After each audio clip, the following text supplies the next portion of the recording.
जय हिंद दोस्तों। आप सभी का अपना यूट्यूब चैनल गौतम जी का जीएस एकेडमी में स्वागत है। दोस्तों यहाँ पे हम लोग बिहार दौरा पीटी के लिए जो रोशन सर के द्वारा होमवर्क सीरीज चलाया जा रहा है उसी का दोस्तों आज हम लोग 7वां दिन का देखने वाले हैं। और यह दोस्तों आपको 28/1/2025 को यह टेस्ट हुआ है और प्रत्येक टेस्ट में दोस्तों 75 क्वेश्चन रहता है और हम लोग यहाँ इस पर पीपीटी के रूप में देखते हैं। क्वेश्चन दोस्तों सेम ही रहता है लेकिन हम लोग उसको पीपीटी के रूप में देखते हैं क्योंकि दोस्तों क्वेश्चन में आपको जो है उसमें आंसर नहीं दिया जाता है, उसको खुद से दोस्तों बनाना पड़ता है। तो चलिए बिना देर के दोस्तों लोग स्टार्ट करते हैं। यदि आप दोस्तों 7 नंबर टेस्ट से 6 नंबर टेस्ट तक नहीं देखे हैं तो हमारा यूट्यूब चैनल पर प्लेलिस्ट बनाकर डाल दिया गया है, वहां से आप लोग देख सकते हैं। देखिए दोस्तों, प्रतिदिन की भांति आज भी हम लोग सबसे पहले करंट अफेयर्स और उसके बाद क्वेश्चन बैंक से जो संबंधित क्वेश्चन है उसको पहले हम लोग कवर करेंगे। इसमें पहला क्वेश्चन है कि यूएनए के द्वारा ओजोरस द्वीप समूह के क्षेत्रीय सभा में विश्व के सबसे बड़े संरक्षित क्षेत्र के निर्माण को मंजूरी दी गई और यह दोस्तों किस महासागर से संबंधित है। तो यह दोस्तों याद रखिएगा, जो ओजेरस द्वीप है यह उत्तरी अटलांटिक महासागर से संबंधित है, उत्तरी अटलांटिक महासागर से। नेक्स्ट है दोस्तों कि यूएनए के द्वारा पृथ्वी के 30% और समुद्र संरक्षित करने का लक्ष्य कब तक रखा गया है। तो दोस्तों 2030 तक लक्ष्य रखा गया है, याद रखिएगा 2030 तक। नेक्स्ट है दोस्तों कि समुद्री क्षेत्र कितने किलोमीटर में फैला हुआ है। तो समुद्री क्षेत्र जो है दोस्तों 3 लाख प्रति वर्ग किलोमीटर में दोस्तों याद रखिएगा, 3 लाख वर्ग किलोमीटर में फैला हुआ है। उत्तरी अटलांटिक महासागर के बारे में बात कर रहे हैं यहाँ पे। नेक्स्ट है तो दोस्तों कि तापी गैस लाइन परियोजना में कुल शामिल देश कौन सा है। तो तापी गैस परियोजना में दोस्तों 4 देश हैं, 4 देश। और टापी TAPI, टी से हो जाएगा दोस्तों तुर्कमेनिस्तान, ए से अफगानिस्तान, पी से पाकिस्तान और दोस्तों आई से आपका इंडिया यानी कि भारत हो जाएगा। यही चारों देश का नाम याद रखना है। तापी में के अंतर्गत तुर्कमेनिस्तान, अफगानिस्तान, पाकिस्तान और भारत आता है। नेक्स्ट दोस्तों कि तापी परियोजना को अन्य किस नाम से भी जाना जाता है। तो तापी परियोजना का दोस्तों फ्रांस अफगानिस्तान पाइपलाइन याद रखना है, फ्रांस अफगानिस्तान पाइपलाइन के नाम से जाना जाता है। फिर नेक्स्ट है दोस्तों कि TAP परियोजना का शिलान्यास कब किया गया था। TAP नहीं दोस्तों, तापी हो जाएगा, तापी। 2015 में दोस्तों उसको शिलान्यास किया गया था और दोस्तों टोटल 5 वर्ष का समय रखा गया था। अच्छा हाँ, 5 वर्ष को।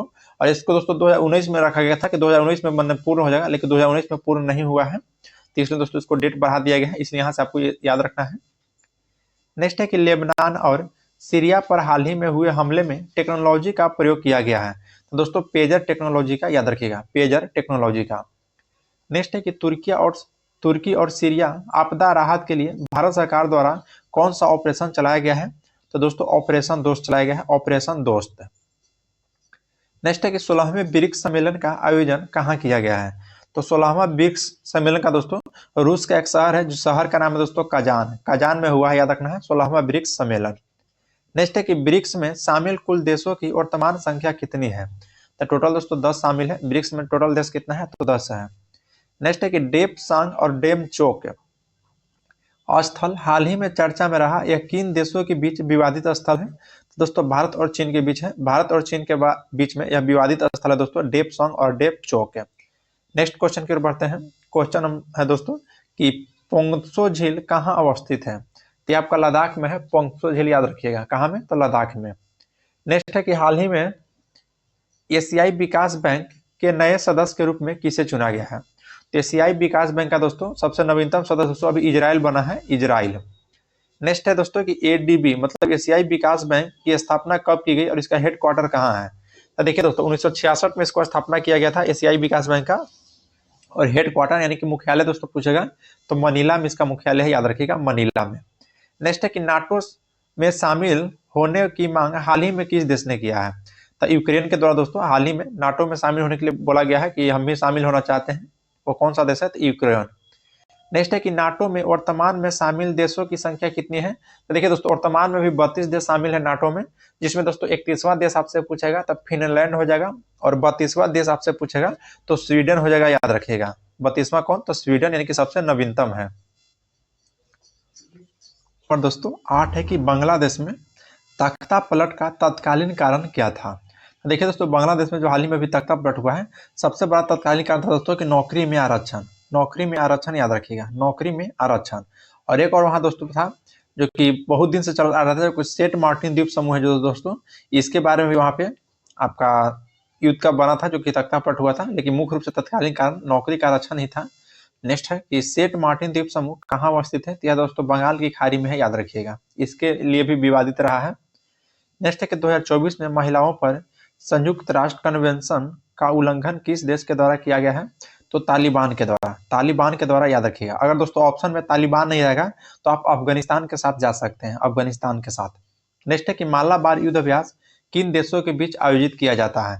तो माला देश युद्ध अभ्यास दोस्तों याद रखिएगा टोटल 4 देश के साथ आयोजित होता है, भारत, ऑस्ट्रेलिया, जापान और अमेरिका। भारत, ऑस्ट्रेलिया, जापान और अमेरिका। अब यह चारों देश जो है दोस्तों क्वेड में भी शामिल है, याद रखिएगा। चारों देश किसमें शामिल है? तो क्वेड में। कौन सा देश दोस्तों क्वेड में शामिल नहीं है? तो चीन। चीन इसलिए दोस्तों शामिल नहीं है कि जो क्वेड जो देश है या दोस्तों चीन को काउंटर करने के लिए क्वेड की स्थापना किया गया था।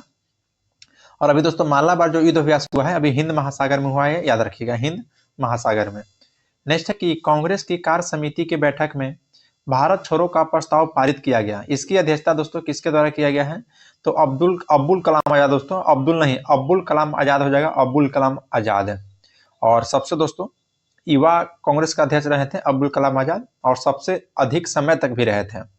नेक्स्ट है कि भू राजस्व के अस्थायी बंदोबस्त प्रणाली ब्रिटिश भारत की लगभग कितनी भूमि पर लागू की गई थी? तो दोस्तों जो अस्थायी बंदोबस्त लॉर्ड कॉर्नवालिस के द्वारा 19% भूमि पर दोस्तों 19% भूमि पर लागू किया गया था, याद रखिएगा।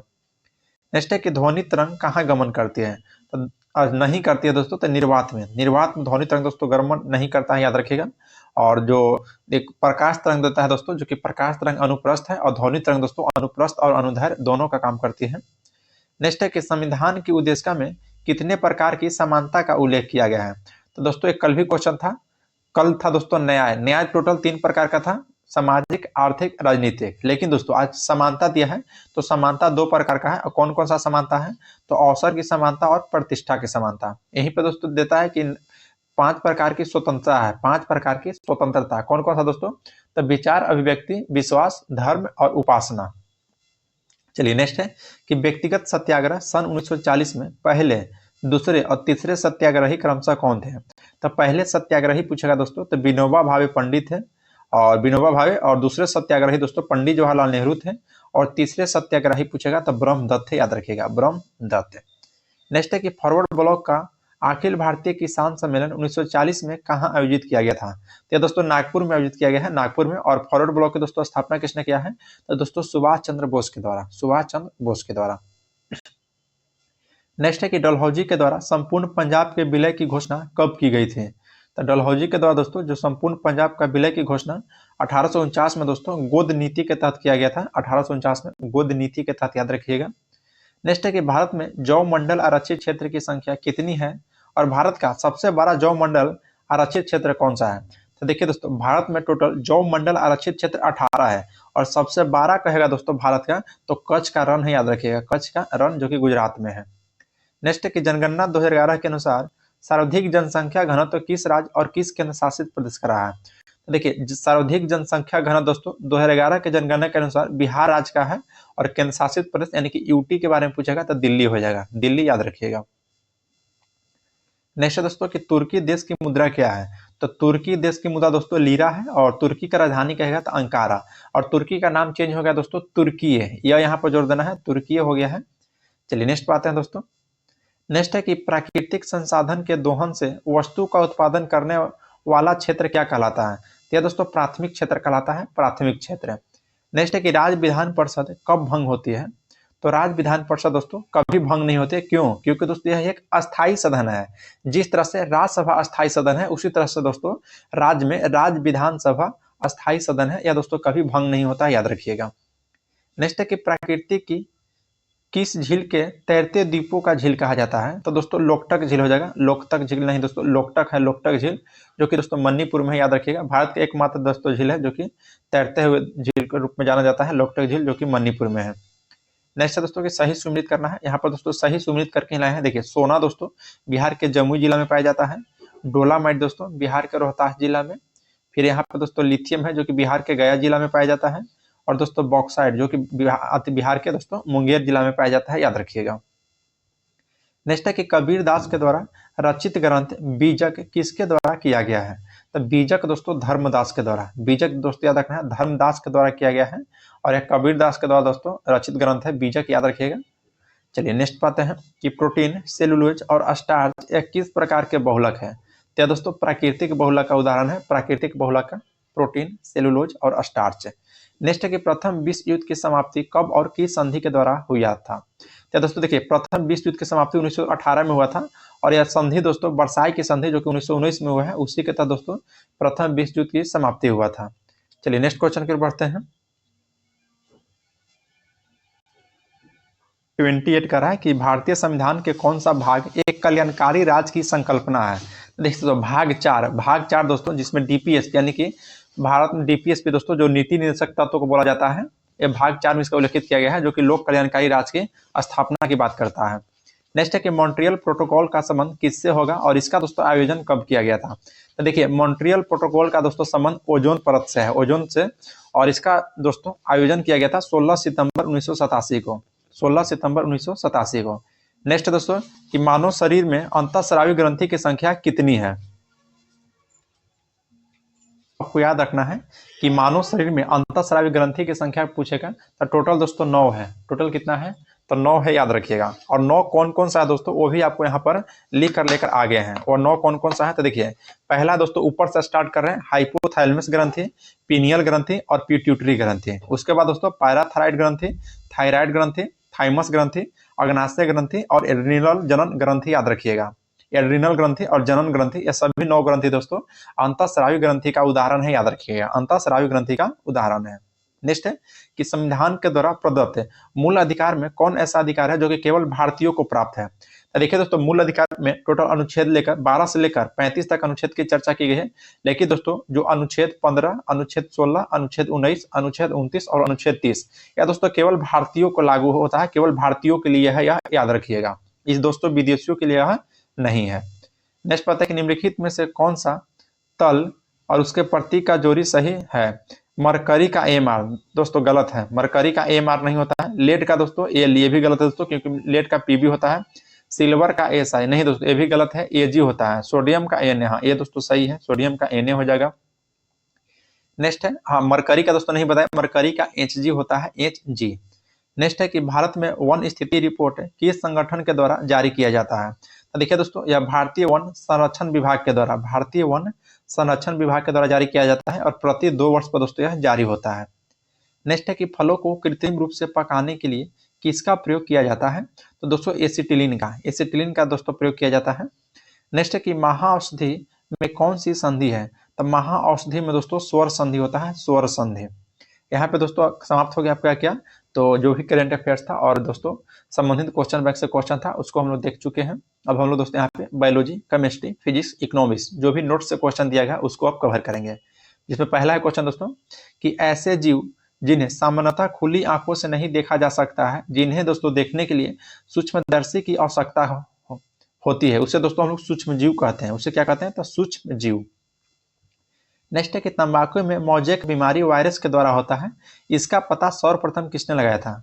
तो देखिए दोस्तों जो तंबाकू में मोजेक बीमारी दोस्तों वायरस के कारण होता है, इसका पता सर्वप्रथम इवानोवस्की ने लगाया था, इवानोवस्की ने, याद रखिएगा।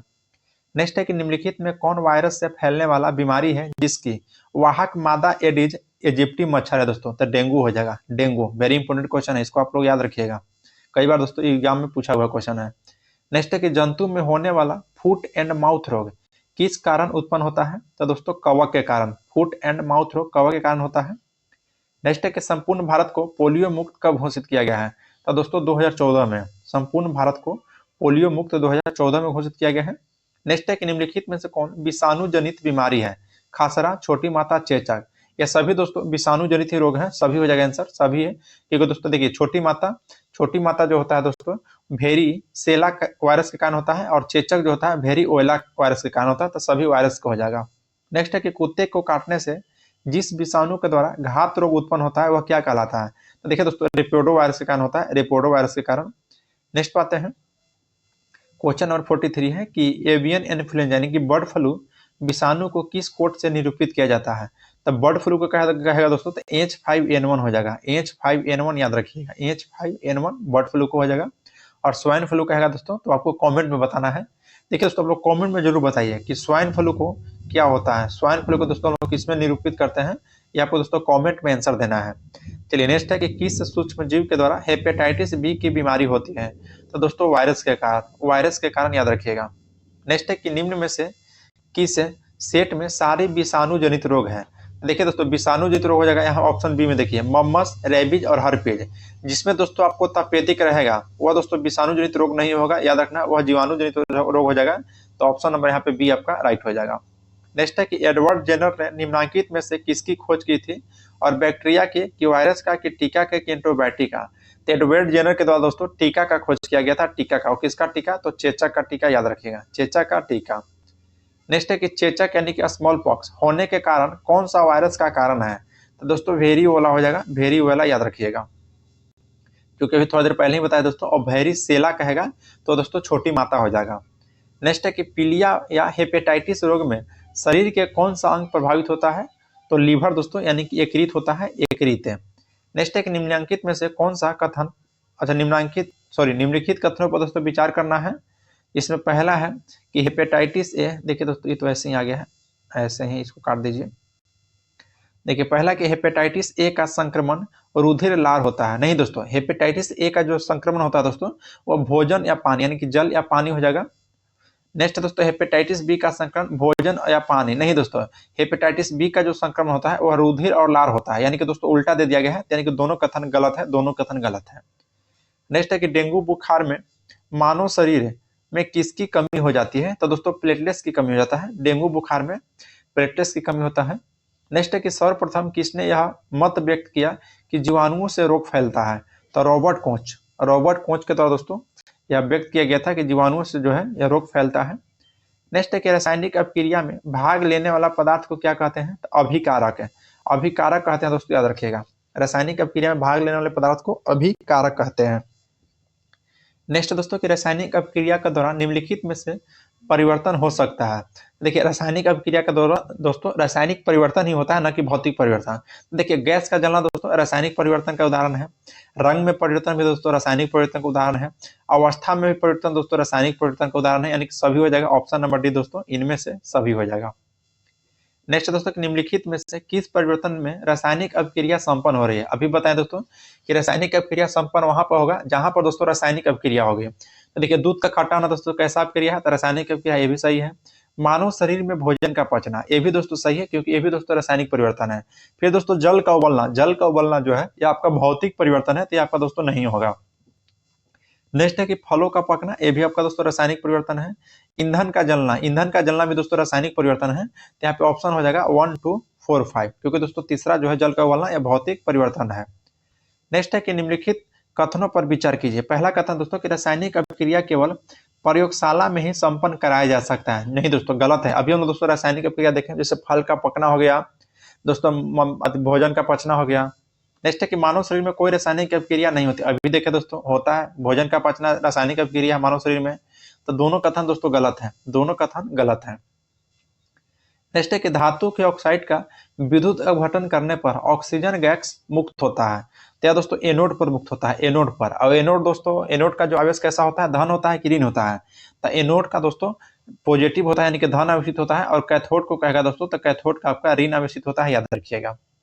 और यहीं पे दोस्तों एनोड जो होता है या प्रोटॉन पर विराजमान रहता है, और जो कैथोड होता है दोस्तों जो कि ऋणात्मक इलेक्ट्रॉन पर विद्यमान रहता है। नेक्स्ट है कि अमोनिया को ऑक्सीजन में जलाने पर कौन सी गैस निकलता है? तो दोस्तों नाइट्रोजन। अमोनिया को दोस्तों ऑक्सीजन से जलाने पर नाइट्रोजन गैस निकलता है, याद रखिएगा। नेक्स्ट है कि जिस रासायनिक अपक्रिया में उत्पाद के साथ साथ ऊष्मा उत्पत्ति होती है उसे दोस्तों ऊष्माक्षेपी कहेंगे, याद रखना है, ऊष्माक्षेपी कहेंगे जिसमें ऊष्मा की उत्पत्ति होगा।